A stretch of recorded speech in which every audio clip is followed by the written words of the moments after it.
Hej Ole. Jeg vil gerne starte med at fortælle om Pythagoras, og Pythagoras sætter lige lyden a i anden plus b i anden lige med c i anden. Så jeg fandt den skitse på nettet. A er lige med 5, b er lige med 12. Det er kateterne, og det kan man se, fordi det går ud for den rette vinkel. Det her det er hypotenuse, som er c, som jeg rigtig gerne vil finde lige nu. 5 i anden plus 12 i anden lige med c i anden. Det bliver jo se a i anden plus b i anden. Og så fandt jeg ud af, hvad de var. 25 plus 145 er lige med 169. 2 kvadrat under 169. Der fik jeg 13, så fandt jeg ud af, at C var lige med 13. Ja, man kan kun bruge Pythagoras på de retvinklede trekanter. Du kan se, at den er retvinklet ved at gøre det omvendt, ved at have alle siderne og se om den side er lighedstegnet, altså om den side er lighedstegnet. Hvis den ikke er, så kan du ikke bruge Pythagoras. Ja, kosinus. Der findes to former for metoder af kosinus, vinkler og sidelængde. Man kan starte med at fortælle om vinkler.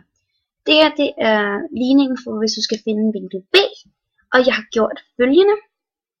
9 i anden plus 4 i anden minus 6 i anden. Og grund til at jeg har gjort det, det er fordi jeg har simpelthen regnet den her side ud først. Den giver 61, og så regner jeg den her side ud, den giver 72. Så jeg kosinus i min første, 61 divideret med 72, og det giver 32 grader.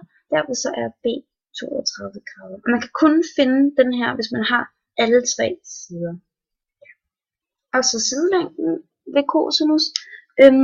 Du kan kun regne sidelængden ud, ved at du har vinklen og de to sider, der går ud fra vinklen. Jeg vil rigtig gerne regne A ud, og sådan her ser ligning ud, hvis du skal finde A. Ja, så det gør jeg simpelthen. Så gør jeg sådan her. Først regner jeg de her ud. Jeg indsætter alle tallene, det er selvfølgelig tydeligt at se.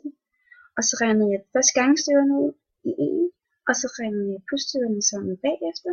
Og så fandt jeg ud af, at A i anden er lige med 34,32. Og så tager du kvadrat under den, og så fandt jeg ud af, at det var 5,85 i et eller andet.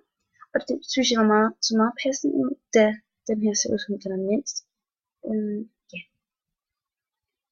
Ligesom på kosinusrelationen, så er sinusrelationen også i to forskellige metoder. Den her, det er der regnede vinkel ud. Jeg tog den skitse, som vi havde også før, fordi der regnede vinkel B ud, og nu rigtig godt til mig at regne vinkel A ud. Man kan kun regne den ud, hvis man har to sider og en vinkel, der er den samme som den ene side. Sinus til A, det er med 9, fordi med 32, sinus til 32 grader, det er med 6. Så vil jeg selvfølgelig gerne have sinus til A til at stå alene. Så det gjorde jeg.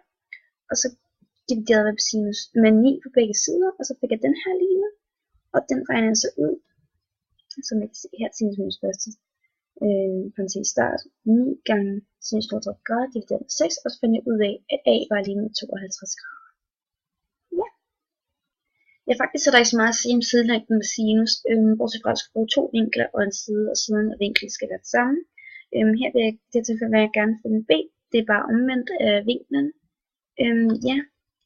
Så har jeg gjort det her. Jeg ved ikke rigtig, om jeg behøver at forklare det igen.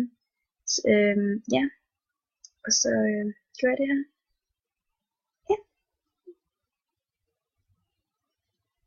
Men jeg kan godt lige hurtigt forklare, hvad jeg gjorde. Jeg fjernede selvfølgelig divideret med, ganget med sinus til 50 grader på begge sider, og så fik jeg den her, og så regnede jeg B ud. Aller sidste punkt, det er forstørrelsesfaktorer, som vi havde i starten af første G. Jeg har taget en lille tegning, som jeg havde på bogen, håber det er okay. Her var den ene trekant, som var den lille, her var den store, så tager vi A1, som er den der, den der, 6,64, og dividerer det med A, som er 2,1, og så finder vi forstørrelsesfaktoren, og vi kan finde alle de andre sider ved at gange den med forstørrelsesfaktoren, så 3,8% gange med 3,48, og så finder vi B. Ja, hej Ole.